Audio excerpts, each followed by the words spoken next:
أعوذ بالله السميع العليم من الشيطان الرجيم من همزه ونفخه ونفسه بسم الله الرحمن الرحيم ولا تحسبن الله غافلا عما يعمل الظالمون وقال النبي صلى الله عليه وسلم من أخذ شبرا من الأرض ظلما يطوقه يوم القيامة 7 أرضين۔ معزز حاضرین کرام، اسلامی بھائیوں، بزرگوں، عزیز ساتھیوں، تمام قسم کے تعریف، حمد و ثنا اس اللہ رب العالمین کے لیے ہے جس نے ہمیں اور آپ کو پیدا کیا۔ بعدہ تمام انبیاء کرام پر درود کاملہ نازل ہوں، خصوصاً ہمارے آخری نبی جناب محمد رسول اللہ صلی اللہ علیہ وسلم پر، اللہم صلی وسلم وبارک علیہ۔ خطبہ مسنونہ کے بعد آپ حضرات کے سامنے سورہ ابراہیم آیت نمبر 42 کی تلاوت کی ہے۔ اس مناسبت سے آج کے خطبہ جمعہ میں جس عنوان کا انتخاب کیا ہے وہ ہے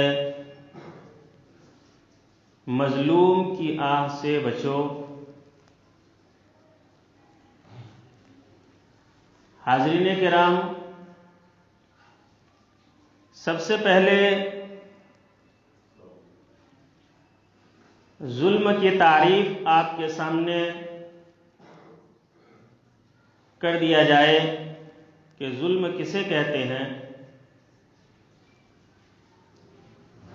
ظلم کہتے ہیں وضع الشیء علی غیر محلہ، کسی بھی شے کو، کسی بھی چیز کو اس کے پراپر جگہ سے ہٹا کر کے غیر مناسب جگہ میں رکھنے کا نام ظلم ہے۔ بالفاظ دیگر ظلم کی تعریف یہ ہے کسی کو ناحق ستانا، کسی کی زمین و جائیداد پر قبضہ کرنا، کسی کو گالی دینا، کسی کو برا بھلا کہنا، کسی کے اوپر الزام لگانا، الغرض ایک انسان کو پریشان کرنے کی جتنی بھی ساری شکلیں ہیں یہ سب ظلم ہے اور اسی کو ظلم کہا جاتا ہے۔ آئیے سب سے پہلے خطبہ مسنونہ کے بعد جو آیت کریمہ پڑھی گئی ہے، اس آیت کریمہ کے اندر اللہ رب العالمین نے ظلم کی قباحت اور ان کی خباثتوں کا تذکرہ کیا ہے۔ اللہ رب العالمین فرماتا ہے وَلَا تَحْسَبَنَّ اللَّهَ غَافِلًا عَمَّا الظَّالِمُونَ، اے میرے بندو، اللہ رب العالمین کو ظالموں کے ظلم سے غافل نہ سمجھو۔ اے میرے بندو، تم جو آپس میں ظلم کرتے ہو، ایک دوسرے کو پریشان کرتے ہو، ایک دوسرے کے اوپر جو تم الزام لگاتے ہو، ایک دوسرے کی زمین کو اور اس کے جائیداد کو ہڑپ کرنے کی کوشش کرتے ہو، تو اے میرے بندو، تمہارے ظلم سے اللہ رب العالمین ذرہ برابر بھی غافل نہیں ہے۔ وَلَا تَحْسَبَنَّ اللَّهَ غَافِلًا عَمَّا الظَّالِمُونَ، ذرہ برابر بھی تمہارے ظلم سے اللہ رب العالمین غافل نہیں ہے۔ آگے اللہ رب العالمین فرماتا ہے انما یؤخرہم لیوم تشخص فیہ الابصار، اے میرے بندو، تم ایک دوسرے کے اوپر ظلم کرتے ہو، ایک دوسرے کو ستانے کے لیے تم پوری کوشش کرتے ہو، تو اے میرے بندو، تم یہ نہ سمجھنا کہ جو میں نے ظلم کیا ہے اس کا بدلہ اللہ رب العالمین نہیں لے رہا ہے، بلکہ اللہ رب العالمین تمہیں ایک وقت کے لیے ڈھیل دے کر کے رکھا ہے. انما یؤخرہم لیوم تشخص فیہ الابصار. تمہارے ظلموں کو اللہ رب العالمین جانتا ہے، تمہارے ایک ایک حرکت کو اللہ رب العالمین جانتا ہے، لیکن تم یہ کبھی نہ سوچنا کہ میں نے ظلم کیا ہے، اللہ رب العالمین مجھے سزا نہیں دے رہا ہے، بلکہ اللہ رب العالمین نے تمہارے ظلموں کا ایک وقت کے لیے ڈھیل دے کر کے رکھا ہے، اور اللہ رب العالمین ضرور بھی ضرور تم سے بدلہ لے گا. کب بدلہ لے گا؟ لیوم تشخص فیہ الابصار. کل قیامت کے دن ظالموں سے اللہ رب العالمین ضرور بدلہ لے گا. اور جب ظالم قیامت کے دن جب اللہ رب العالمین کی عذاب کو اور قیامت کی ہولناکیوں کو وہ جب دیکھ لے گا تو اس کی آنکھیں پھٹی کی پھٹی رہ جائیں گی، یعنی اسے کافی افسوس ملنا پڑے گا کہ آخر اتنا بڑا عذاب جو میں نے دنیا کے اندر ظلم کیا ہے. تو اللہ رب العالمین نے اس آیت کریمہ کے اندر ظلم کی قباحت، ان کی خباثت اور ان کی مذمت جو بیان کیا ہے، جس پر ہمیں اور آپ کو غور کرنا چاہیے. اللہ رب العالمین نے پورے قرآن مجید کے اندر مختلف جگہوں میں مختلف مقامات پر موقع اور محل کے اعتبار سے اللہ رب العالمین نے ظالموں کے لیے سخت جملے کہے ہیں اور سخت جہنم کی وعید سنائی ہے. کہیں پر اللہ رب العالمین نے فرمایا وَأَعْتَدْنَا لِلظَّالِمِينَ عَذَابًا أَلِيمًا. ہم نے ظالموں کے لیے دردناک عذاب تیار کر کے رکھا ہے. کہیں پر اللہ رب العالمین نے فرمایا اِنَّهُ لَا يُحِبُّ الظَّالِمِينَ. اللہ رب العالمین ظالموں سے محبت نہیں کرتا ہے. کہیں پر اللہ رب العالمین نے فرمایا وَأَعْتَدْنَا لِلظَّالِمِينَ عَذَابًا أَلِيمًا. ہم نے ظالموں کے لیے جہنم کے اندر بھیانک عذاب تیار کر کے رکھا ہے. کہیں پر اللہ رب العالمین نے مختلف انداز سے مختلف ناحیے سے ظالموں کو جہنم کی وعید سنائی ہے، دھمکیاں سنائی ہیں. اللہ رب العالمین کی اس کائنات میں جہاں پر اللہ رب العالمین نے ایک دوسرے کو جینے کا حق دیا ہے، ایک دوسرے کی عزت کا پاس و لحاظ کرنے کا حکم دیا ہے، اب اس روئے زمین کے اندر اگر ظلم ہو جائے، ایک دوسرے کے اوپر ظلم کرے، یہ اللہ رب العالمین کو قطعاً برداشت نہیں ہے. اس لیے اللہ رب العالمین نے پورے قرآن مجید کے اندر مختلف ناحیے سے مختلف انداز سے ظالموں کو جہنم کے عذاب سے ڈرایا ہے. اللہ رب العالمین نے ایک دوسرے مقام پر ارشاد فرمایا وَلَا تَرْكَنُوا إِلَى الَّذِينَ ظَلَمُوا. اے میرے بندو، اگر تمہارے سماج میں، تمہارے سوسائٹی میں اور جہاں تم رہتے ہو، اگر کوئی انسان کسی کے اوپر ظلم کرتا ہے وَلَا تَرْكَنُوا إِلَى الَّذِينَ ظَلَمُوا. اگر کوئی انسان کسی کے اوپر ظلم کرتا ہے اور ظلم کرنے کی جتنی بھی شکلیں ہیں اگر وہ اختیار کرتا ہے تو ہرگز ہرگز اس کا سپورٹ نہ کرنا، اس کی طرفداری نہ کرنا. اگر تم نے ظالم کا سپورٹ کر لیا، اگر اس کی طرفداری کر لی فَتَمَسَّكُمُ النَّارُ. اللہ رب العالمین ظالم کے ساتھ ساتھ تمہیں بھی جہنم کے اندر ڈالے گا. سخت وعید اور سخت چیلنج ظالموں کے حق میں اللہ رب العالمین نے کیا ہے. اس لیے ہر انسان کو چاہیے کہ ہم خود جئیں، دوسرے کو بھی جینے دیں. لا ضرر ولا ضرار. نہ آپ کسی کو نقصان پہنچائیں اور نہ نقصان اٹھانے والوں میں سے آپ ہو. اس لیے ظالم جب ظلم کرتا ہے تو اللہ رب العالمین بہت دن تک اس کے ظلم کو برقرار رہنے نہیں دیتا ہے. تاریخ اٹھا کر کے آپ دیکھ لو، پورے قرآن کے اندر اللہ رب العالمین نے جو قوموں کو ہلاک کیا اور برباد کیا، ظالم پھلتے رہے پھولتے رہے، لیکن بہت جلد اللہ رب العالمین کی پکڑ آئی اور اللہ رب العالمین نے بستی کا بستی ہلاک و برباد کر کے رکھ دیا اور قوموں کو ایسے عذاب میں مبتلا کر دیا جو آنے والی نسلوں کے لیے عبرت کا سامان بنا دیا۔ پورے ہسٹری کے اندر، پورے قرآن کے اندر ان لوگوں کا تذکرہ اللہ رب العالمین نے کیا ہے اور امت مسلمہ کو یہ پیغام دیا ہے کہ نہ تم کسی کو ظلم کرو اور نہ تم ظلم سہو، بلکہ جو معاشرے کے اندر جو ایک دوسرے کا جینے کا حق دیا گیا ہے، جو ایک دوسرے کی عزت کا پامال، عزت کرنے کرانے کا حکم دیا گیا ہے، لہٰذا ایک دوسرے کی عزت و احترام کا ہر حال میں تمہیں پالن کرنا ہے اور اس کا پاس و لحاظ کرنا ہے۔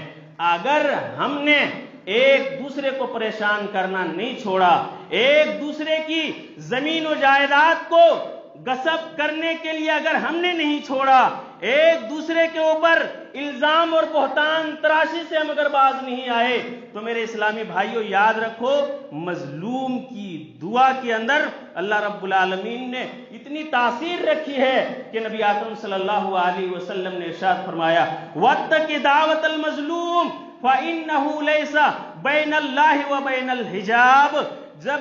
جب کوئی انسان ظلم کرتا ہے اور اس مظلوم کی جب آہ نکلتی ہے تو اللہ رب العالمین کے یہاں مظلوم کی آہ اور اللہ رب العالمین کے عرش کے یہاں کوئی پردہ نہیں ہے۔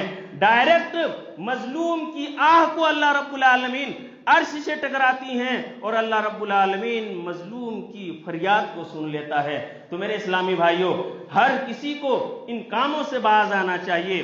ایک دوسرے پر جو ہم الزام لگاتے ہیں، ایک دوسرے کو جو ہم برا بھلا کہنے کی کوشش کرتے ہیں، ایک دوسرے کو ہم نیچا دکھانے کی کوشش کرتے ہیں، ایک دوسرے کی عزت کو ہم داغدار کرنے کی کوشش کرتے ہیں، تو چاہیے کہ ہم ظالم ہیں اور مظلوم کی دعا کو اللہ رب العالمین بہت ہی جلد سنتا ہے اور اللہ رب العالمین مظلوم کی دعا کو رد بھی نہیں کرتا ہے۔ آئیے حدیث کی روشنی میں دیکھتے ہیں کہ مظلوم کی بد دعا کو اللہ رب العالمین کیسے سنتا ہے اور کیسے دنیا کے اندر اس کو عذاب کا مزہ چکھاتا ہے۔ یہاں پر ایک بات آپ یاد رکھیں، ظلم ایک ایسا گناہ ہے کہ اگر کوئی انسان کسی کے اوپر کوئی بھی ظلم کرتا ہے تو اس انسان کو قیامت کے دن جو عذاب ملے گا وہ تو ملے گا، لیکن دنیا ہی کے اندر ظالموں کو اللہ رب العالمین عذاب دیتا ہے۔ عذاب کی کئی شکلیں ہو سکتی ہیں۔ نبی اکرم صلی اللہ علیہ وسلم نے فرمایا، اے لوگو، دو گناہ کے کام سے تم باز آ جاؤ۔ اسے تو سب گناہوں سے باز آنا ہے، لیکن اسپیشل یہاں پر نبی اکرم صلی اللہ علیہ وسلم نے فرمایا، اے لوگو، اے میری امت کے لوگو، دو گناہ ایسے ہیں، دو پاپ ایسے ہیں، جب وہ انسان کر لیتا ہے تو اللہ رب العالمین دنیا ہی کے اندر اس کا مزہ چکھاتا ہے، آخرت میں جو عذاب ملنا ہے وہ تو فکس ہے، لیکن اگر وہ دو کام کر لیتے ہیں دنیا کے اندر تو دنیا کے اندر بھی لوگوں کے سامنے ان کو عذاب دے کر کے بتلاتا ہے اور ان کو سزا بھگتنی پڑتی ہے۔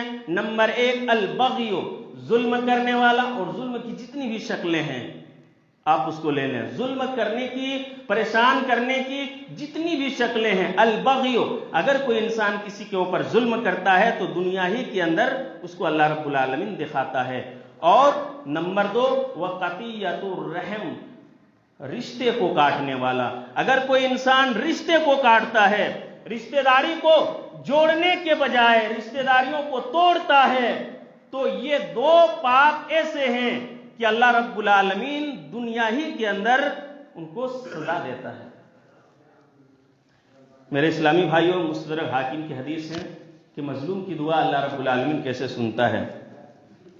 نبی اکرم صلی اللہ علیہ وسلم کی 2 صاحبزادی حضرت ام کلثوم رضی اللہ تعالی عنہ اور حضرت رقیہ رضی اللہ تعالی عنہ کی شادی ابو لہب کے 2 بیٹے کے ساتھ کیا تھا، عتبہ اور عتیبہ۔ عتبہ اور عتیبہ یہ ابو لہب نبی اکرم صلی اللہ علیہ وسلم کے سگا چچا کے یہ 2 لڑکے تھے، اور نبی اکرم صلی اللہ علیہ وسلم نے اپنی 2 لڑکیوں کا نکاح انہی کے ساتھ کرایا تھا۔ جنگ بدر کے موقع پر ابو لہب کی طبیعت خراب ہوئی اور ابو لہب کافروں کے ساتھ جنگ بدر میں شریک نہیں ہو سکا تھا۔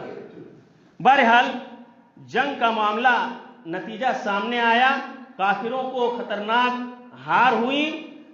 اب جب جنگ بدر کے بعد کافروں کی شکست ہوئی تو ابو لہب نے بیماری کی حالت میں اپنے دونوں بیٹے کو بلایا اور کہا کہ میرے بیٹے آنن فانن محمد صلی اللہ علیہ وسلم کی بیٹیوں کو، دونوں بیٹیوں کو طلاق دے دو۔ طلاق دے دی گئیں۔ نبی اکرم صلی اللہ علیہ وسلم کو بہت زیادہ دکھ ہوا۔ ایک بار نبی اکرم صلی اللہ علیہ وسلم کہیں جا رہے تھے، عتیبہ نے نبی اکرم صلی اللہ علیہ وسلم کو پیچھے سے گریبان کو پکڑا اور کہا کہ وَالنَّجْمِ إِذَا هَوَى وَدَنَا فَتَدَلَّا، سورہ نجم کی آیت پڑھی اس نے۔ اے اللہ کی نبی جناب محمد رسول اللہ صلی اللہ علیہ وسلم، آپ کے اوپر جو یہ قرآن کی آیتیں نازل ہوئی ہیں، میں اس سے سرے سے میں انکار کرتا ہوں۔ اے محمد صلی اللہ علیہ وسلم، میں نے آپ کی دونوں لڑکیوں کو، ہم نے دونوں بھائیوں نے طلاق دے دیا ہے۔ یہ جملہ کسنے کے بعد نبی اکرم صلی اللہ علیہ وسلم خاموش رہے، پھر آپ چلتے رہے۔ عتیبہ نے جناب محمد رسول اللہ صلی اللہ علیہ وسلم پر تھوکنے کی کوشش کیا، تھوک بھی دیا تھا کھخار کر کے، لیکن اللہ رب العالمین نے اس ناپاک اور اس خبیث آدمی کے تھوک سے نبی اکرم صلی اللہ علیہ وسلم کو بچا لیا۔ جب یہ حرکت انہوں نے کی تو نبی اکرم صلی اللہ علیہ وسلم کی بد دعا دیکھیے، اے اللہ رب العالمین، یہ خامخواہ مجھے پریشان کر رہا ہے۔ مظلوم کی دعا کیسے سنتا ہے اللہ رب العالمین؟ اے اللہ رب العالمین، یہ عتیبہ مجھے خامخواہ پریشان کر رہا ہے، میرے شریر پر انہوں نے تھوکنے کی بھی کوشش کی۔ اے اللہ، کوئی کتوں میں سے ان کے اوپر کوئی کتا مسلط کر دے، بہت سارے کتوں میں سے کتا ان کے اوپر مسلط کر دے۔ یہ بد دعا بھیانک نکلی نبی اکرم سے، جبکہ نبی اکرم صلی اللہ علیہ وسلم اپنی زندگی کے اندر بہت کم ایسے موقع ملتے ہیں جہاں پر آپ نے بد دعا کے جملے استعمال کیے، لیکن عتیبہ کی حرکت سے پریشان ہو کر کے نبی اکرم صلی اللہ علیہ وسلم نے بد دعا نکالی، یا اللہ کتوں میں سے کوئی کتا ان کے اوپر مسلط کر دے۔ میرے اسلامی بھائیوں، یہ بد دعا نکلنے کے بعد ابو لہب، پوری فیملی، گھر والے اور کفار مکہ کے جو ان کے رئیس لوگ کچھ دنوں کے بعد ملک شام تجارت کرنے کے لیے گئے۔ ملک شام پہنچ بھی گئے۔ یہ قافلہ ملک شام پہنچتا ہے، ایک جگہ مقام زرقہ ہے ملک شام کے اندر، یہ قافلہ وہیں پر پڑاؤ ڈالتا ہے۔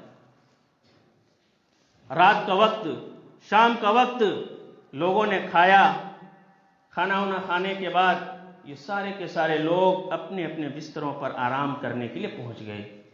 عتیبہ بھی سو رہا تھا، لیکن عتیبہ کو سونے کی حالت میں وہ ڈر محسوس کر رہا تھا کہ کہیں میرے آزو بازو سے کوئی شیر نہ آ رہا ہو، کوئی جانور نہ آ رہا ہو، یہ اس کو وہم ہو رہا تھا۔ تو اس نے پورے قافلے والے کو جگایا، اپنے باپ ابو لہب کو بھی جگایا، اور اس قافلے میں جتنے لوگ تھے دور دور سو رہے تھے سب کو جگایا اور کہا کہ اے قافلے والو، میں اپنی نفس کے اوپر یہ ڈر محسوس کر رہا ہوں کہ کوئی جانور، کوئی شیر، کوئی کتا ہمارے اوپر حملہ کرنے کی کوشش کر رہا ہے۔ سارے قافلے والے بیدار ہو گئے اور کہا کہ ابو لہب نے خود اپنے بیٹے کو کہا کہ میرے بیٹے، یہاں کوئی شیرور نہیں ہے، کوئی جانور نہیں ہے، ہم تمہارے نگہبان ہیں، ہم تمہارے محافظ ہیں، حفاظت کرنے والے ہیں، تمہیں گھبرانے کی بات نہیں ہے، تم سو جاؤ۔ پھر سویا، پھر ان کو ڈر محسوس ہونے لگا، پھر قافلے والے کو جگایا، ایسے کر کے جگا کر کے لاسٹ میں نتیجہ یہ نکلا میرے اسلامی بھائیوں کہ عتیبہ کو تمام قافلے والوں نے بیچ میں سلایا کہ بار بار اٹھ کر کے ہم لوگوں کو پریشان کر رہا ہے، کوئی شیر آ رہا ہے، کوئی بھالو آ رہا ہے، کوئی جانور آ رہا ہے، تو اس کو بیچ میں سلا دیا اور دور دور تک اونٹ اور جانور کو بٹھا دیے تاکہ کوئی اس کے اوپر حملہ نہ کر سکے، بیچ میں ان کو سلایا۔ بد دعا دیکھیے کیسے، نبی نے کیا بد دعا کی تھی کہ کتوں میں سے کوئی کتا عتیبہ کے اوپر یا اللہ تو مسلط کر دے۔